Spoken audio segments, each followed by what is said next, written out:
Paz, irmãos. Eu hoje quero estar falando no livro de Hebreus, capítulo 12. Eu quero estar falando um pouco sobre um versículo que muito tem sido falado nos últimos dias. Está em Hebreus 12, versículo 28 e 29. Por isso, recebendo nós um reino inabalável, retenham a graça pela qual sirvamos a Deus de modo agradável, com reverência e santo temor, porque o nosso Deus é fogo consumidor. Irmãos, aqui neste capítulo fala também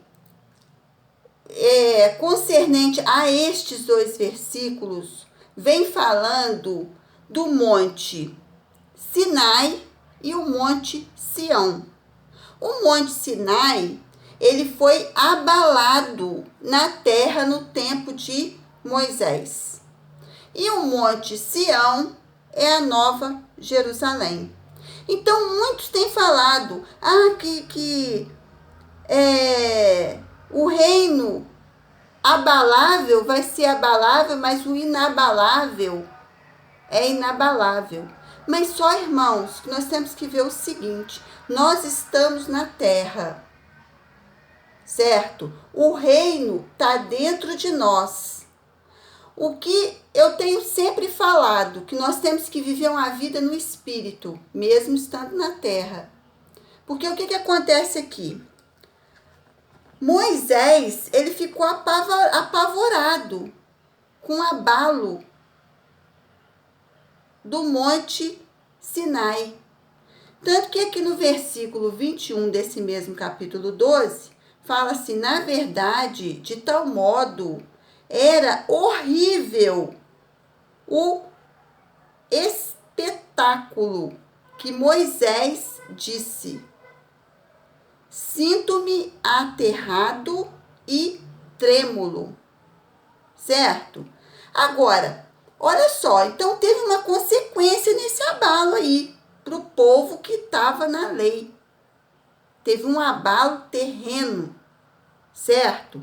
Então hoje, irmãos, aquele povo, eles tiveram um abalo na terra.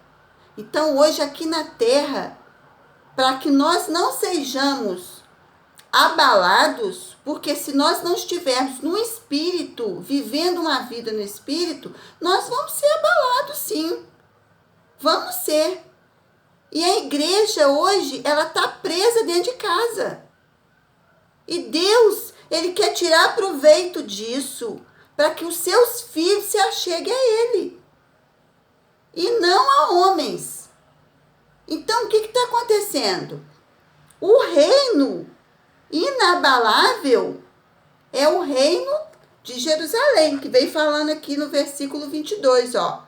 Mas tendes chegado ao monte Sião e à cidade do Deus vivo, a Jerusalém celestial, e a incontáveis hostes de anjos e a universal assembleia, a igreja dos primogênitos arrolados nos céus, e a Deus, o juiz de todos, e aos espíritos dos justos aperfeiçoados.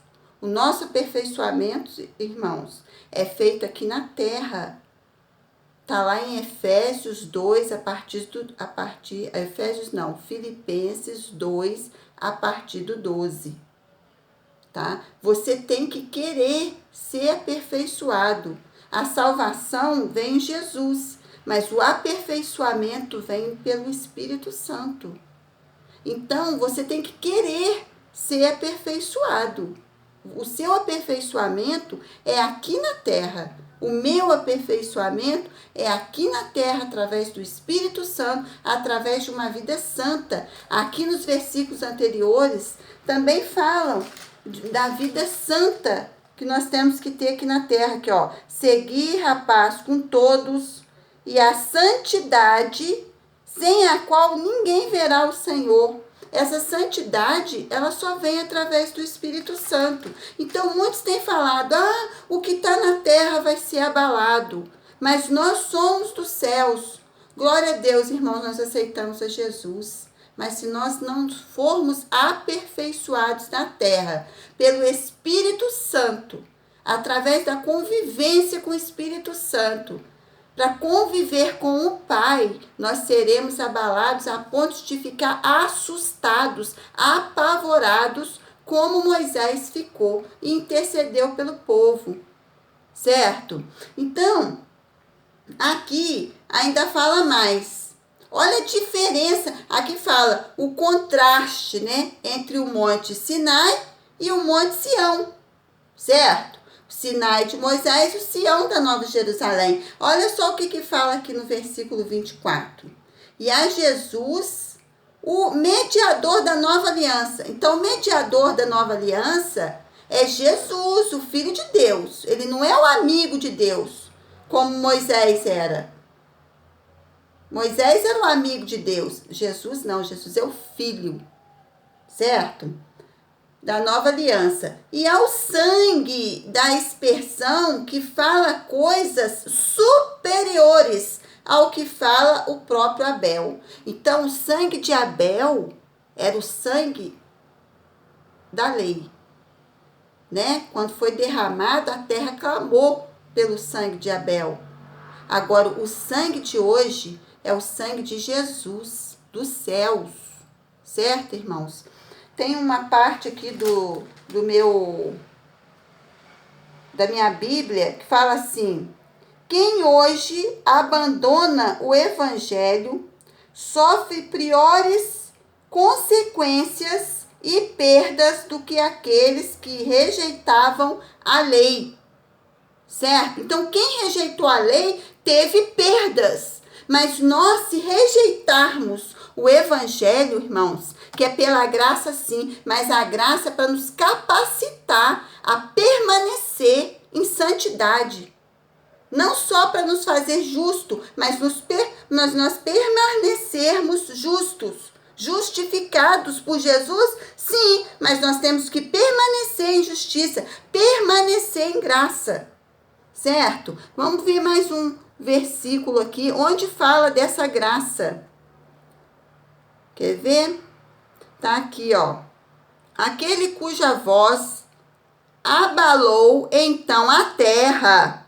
Agora, porém, ele promete, dizendo: ainda uma vez por todas farei abalar não só a terra, mas também o céu. Então, ainda vai ter um abalo do céu. Ora, esta palavra, ainda uma vez por todas, significa a remoção dessas coisas abaláveis. Quer dizer, vai se remover as coisas abaláveis da terra. Nós somos, hoje na terra, abaláveis ou inabaláveis? Em quem nós temos crido? Com quem nós temos estado? A quem nós temos servido? Aí vem falando assim: como tinham sido feitas para que as coisas que não são abaladas permaneçam. Por isso, recebendo nós um reino inabalável, retenhamos a graça. Então, você tem que reter a graça em você. Você não vai viver uma graça de qualquer jeito. A graça não é para pecar, mas é para te falar, não peques. Sabe, irmãos? Os profetas estão na terra para falar. Ainda tem profetas na terra para falar. E sabe que às vezes os profetas têm que ficar mesmo dentro de uma casa, dentro de uma caverna, ficar como Elias, né? e eu nunca sei se é Elias ou Eliseu, eu sempre confundo os dois, mas o que eu quero dizer é o seguinte: um dos dois ficou lá recebendo a comida do corvo. Ele preferiu receber a comida do corvo do que receber a comida de homens, sabe? Ele preferiu ficar lá. Hoje os profetas estão deixando de falar, porque estão preferindo o seu ganho financeiro, estão preferindo Mamon, estão servindo a Mamon como se estivesse servindo a Cristo. Eu quero te lembrar, profeta, que as coisas não são assim. O abalo vem sobre aquilo que está abalável. Se você não está em Cristo, o profeta fala aquilo que Deus manda e não aquilo que ele quer, o que é conveniente à denominação, ao ministério que ele recebe para estar. Então o profeta fala aquilo que vem de Deus, aquilo que ele ouve do Senhor e não aquilo que ele ouve do homem. Aí fala aqui: pela qual sirvamos a Deus, a graça, né? De modo agradável, com reverência e santo temor. Isso que eu quero deixar aqui, sabe, irmãos? Por quê?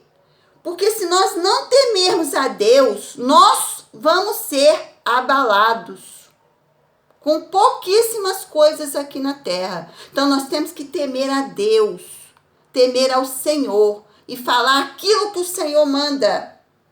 Porque Deus é quem nos sustenta. Independente de onde saia, chega até nós. Elias ou Eliseu comia o que o corvo lá levava para ele comer, mas era Deus que mandava. Então o seu salário vai chegar até você, porque Deus vai mandar, e não porque você está falando aquilo que o ministério manda você falar. Não é tempo de você servir a ministério, é tempo de você servir a Deus, porque o abalável vai ser abalado. O inabalável é Cristo.